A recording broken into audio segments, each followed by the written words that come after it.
Hello my fellow artists, welcome to my channel. If you are new here, my name is Adam and I run Creative Minds Art and Music, the place where creatives of all ages come to learn. So please remember to like and follow and subscribe to help out my channel, but so that you can be kept up to date about content like this. In today's video, I want to talk about vocabulary. If you're a younger artist, or even someone coming to study art later in life, listening to an art teacher may leave you confused. There are some everyday words that we use in the art world, and that I use in my art lessons, that take on a different meaning in an art context. I have put together this artist's vocabulary cheat sheet that explains some of the terms used to describe properties of composition, space, technical or colour. You can get your copy of the PDF from the download link in the description to this video. So not only will you learn to speak like an artist, but you will be better able to understand your art teacher when they are offering critique. So let's go through the document and I will demonstrate some of the terms I have described there. So the first thing I want to talk about is orientation. So what does orientation mean? Orientation means the way our paper is laid out, and that basically means landscape or portrait. So what does landscape and portrait mean? Landscape is when we have our pad or our paper, our surface, horizontal, and it's named landscape probably because it's best suitable for drawing or painting landscapes. With a wide view, we can get more of the horizontal view of the landscape in. Portrait, on the other hand, is when our paper is in a more vertical orientation, and obviously the proportions are better suited to painting a portrait of one's face. You can get the dimensions of someone's face and shoulders in the portrait. So landscape and portrait, they're both fairly self-explanatory. The name is the clue. So next up we have sketch. Sketch is something I consider different to drawing. When we're sketching, we are much looser, much more immediate. We're trying to capture ideas. We're trying to explore concepts for our drawing. Maybe it's different poses, maybe it's different shading, or different layout. So whatever it is, sketching is loose, and drawing is tight.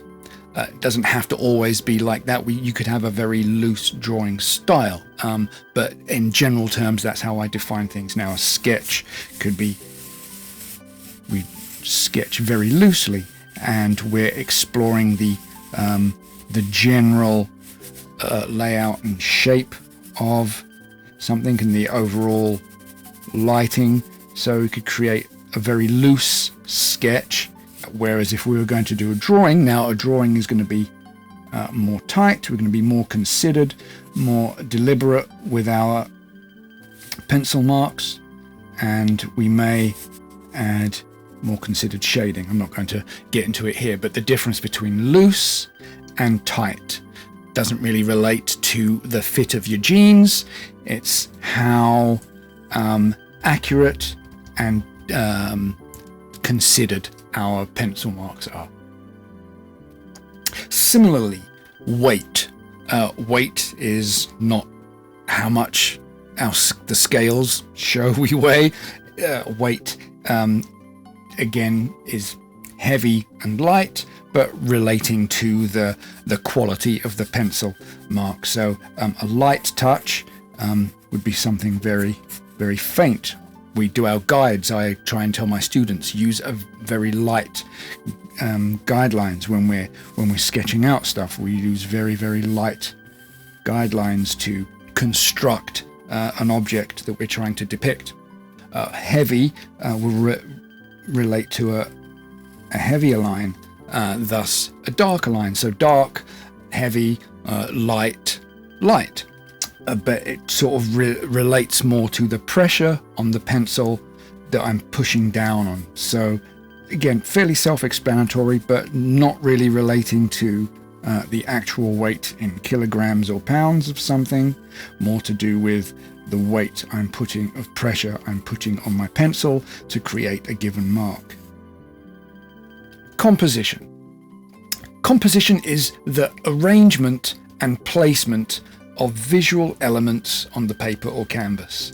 So when we are exploring our layout, say we have, I'll do a quick little thumbnail here, and let's just say we are looking at some kind of pastoral scene. We might have the horizon, so I'm dividing the page into 2 equal halves. Maybe I decide I want the horizon line a little higher, thus having a higher vantage point, which means I can get some other stuff, more stuff in the foreground, or vice versa if the horizon is lower for a low vantage point. If I've got some, say, tall objects like trees, for example, in my drawing, I'm going to decide where my larger foreground elements want to sit, how I want to frame them, so with stuff at the sides, with maybe a focal point in the middle that's more in the midground. I am looking at where the major elements of my page are going to sit, getting a balance. So there are some things that are off center, there are some things that are in the center, there are things framing the drawing left and right, there are things in the foreground, and there are some things in the background, creating depth. That overall concept is described by composition, how everything is laid out on our page. Negative space is related to composition. It's the empty area between objects, and understanding negative space is really helpful when we're trying to understand the form of an object, or specifically several objects maybe that are interacting with each other. For example, if we had a table with some kind of arrangement on the table, I'm just going to very loosely sketch something up, understanding this shape, and maybe there is something on the table in front of it, understanding the negative space, one between the, say, page border. This area here would be considered negative space, and the area inside the object is positive space. For example, on the space between this object and this object, this area down here would be considered negative space. Understanding and identifying and observing the negative space will help us better understand the objects that we are trying to depict, but really observing how these negative spaces form will make sure that we are observing and depicting this arrangement correctly. Next, let's look at depth. Depth in the art world is talking about the distance between the background and the foreground. So what is the background? The background is the objects that are farthest away from the viewer. Things that we can't really make out clearly, things with less detail. Things in the foreground are the objects that are closer to us and will have more detail and hopefully draw our attention. The middle ground, obviously, is the things between the foreground and the background. We have stuff in the middle ground that will have some degree of detail and capture our eye to a certain degree, but less so than elements in the foreground. And depth is creating the illusion of that space between the foreground and the background through color, the quality of our pencil marks. Like we might use a heavier pencil mark for elements in the foreground so they are bolder and stand out more, whereas elements in the background may require a lighter touch, lighter levels of shading so that they sort of recede into the distance. Also with the use of perspective to push things further into the distance, and creating depth is what is going to create a more interesting image that will draw our viewers in and keep them viewing. So let's look at color. The color wheel is a circular diagram of the spectrum of colors, with oftentimes red is at the top or 0 degrees. We go around the full 360 degrees, passing through all of the colors and coming back to red.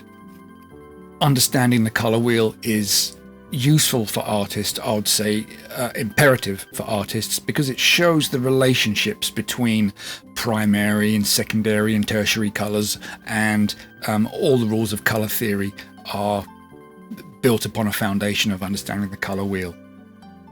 When we talk about the temperature of colors, warm and cool, warm colors, if we have red at the top, then the warm colors are on the right side of the color wheel, where cool colors are on the left side of the color wheel. And warm relates to reds and oranges and yellows and some pinky purples. Red and orange obviously related to fire, and yellow related to the sun. These are color concepts that are easy to understand. Cool colors, blues and greens, the color of ice, the color of grass, and some more sort of bluey purples like violet, the cool of night. These have a temperature that is, again, easy to understand. So next we have the light source. Now, light source isn't like a light gravy we pour over our meat. No, it's not that sort of sauce. Light source is where the light in our scene is originating, where the light is coming from. So we have our scene, and before we can begin shading the scene to give it some life, we have to decide where the light is coming from. I tend to draw an arrow that reminds me where the light is coming from. That way I know that these areas will be illuminated because they are receiving light from this direction, and these areas will be in shadow or in shade because they are away from the light source, facing away from the light source, so will receive no light, or at least very little light, and that any shadows in the scene will be extending in this direction away from the light source. So it's very important when we're beginning to sketch and beginning to draw that we don't have shadows in different directions on each object. Maybe we find reference and we have an object we're drawing, and the reference shows the object lit like this, and then we find another piece of reference, but the lighting is completely different in that reference, and we make a composite image and we add this to our scene, and now the shadow is in a completely different direction. This will not look believable because light doesn't behave that way. We want to make sure all our light is originating from the same place. All our shadows are on the same side of each object, and all the shadows falling away from the objects fall away in the same direction. When we're talking about shading, we talk about soft and hard, and that relates to the light. Soft and hard light, soft and hard shading. So imagine going out into the driveway in the middle of the day, go out into the sun, and there's like a cylinder of some sort on the driveway. In the middle of the day, with the sun directly overhead, I know I'm pointing down through this drawing, but imagine the light is coming down through this way. The shadow will be very short and very hard. The light will be slightly one way or the other. It won't be completely overhead, but the shadow itself will be a hard light. It will be very well defined. Any shadow on the object will be hard as well, and the contrast between light and dark will be hard as well. The brighter and more intense the light source, the more well-defined the shadows will be. That same cylinder in the evening during sunset, or in the morning during sunrise, the shadows and the shading will be much softer. It'll be hard and this will be soft. With a light source that is lower and less intense, the shadow will be less well defined. It will feather out in several directions. It will be feathering out vertically along the vertical face of the shadow. So shadow closer to the object will be darker, and it will eventually fade out. It will fall off, as the correct lighting parlance will be, and it will also fall off horizontally away from the... So it will be less well defined. We'll get a reasonably intense, but far less intense than with hard light. With a soft light, we'll get a reasonably intense bit of shadow close to the object, and it will quickly fall off and be much less well defined. It'll be softer and more blurry. Also with the shading on the actual object itself, there'll be a much softer fall off and wrap around of light. That is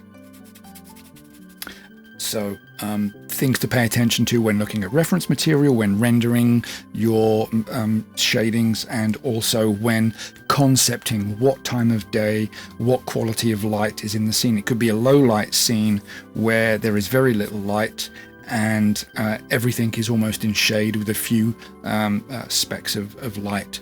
But the quality of the blending from the light areas to the dark areas, and how does that transition occur? Softly and gradually over time, or immediately with a hard transition? And there you have it, just a few of the terms that I cover in my Artist's Vocabulary PDF. And again, the link to download that PDF is in the description to this video. I hope you learned something useful.